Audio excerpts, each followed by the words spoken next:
Good morning. I'd like to greet each and every one of you listening to this video greeting. I'm inviting each and every one of you to listen to our wonderful products, to appreciate the business that we have right now. We're expanding in so many countries. We're expanding in Brunei, Singapore, Hawaii, Taiwan, Dubai, Korea, Nigeria, Ghana, and we're expanding in Kuwait right now to the leadership of Jogi Guillermo.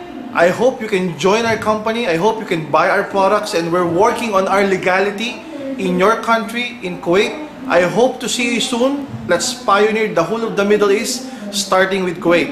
I'm greeting all of those leaders who have those pioneering spirit, especially those group belonging to Team Phoenix, Kuwait Aimers, also with other group.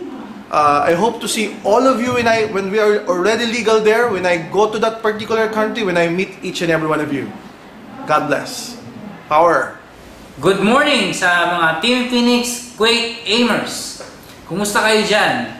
Alam nyo, we are very excited na balitaan namin yung grupo nyo dyan.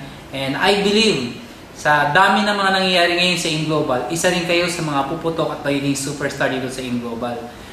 Ang sa akin lang, sabayan nyo lang yung alon, sabayan nyo yung momentum, huwag kayong titigil kasi naniniwala ako kung nagawa ng ibang countries, nagawa sa Philippines, nagawa sa Taiwan, nagawa ng Singapore, Hong Kong, nagawa ng Hawaii, nagawa sa ibang Middle East, bakit di magagawa sa Kuwait?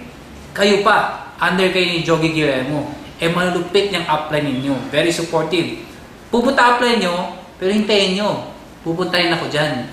Pag pumunta ako dyan, siguraduhin nyo lang, sabog na sabog ng grupo nyo dahil lalo ko lang pasabugin yung grupo nyo. So I believe, marami nangyayaman sa inyo at pag yumaman kayo, huwag nyo makalimutan na sa taas. At huwag nyo makalimutan, uwi pa rin tayo ng Pilipinas. Tayo ang upline ng buong mundo. AIM Global. Congratulations sa inyo.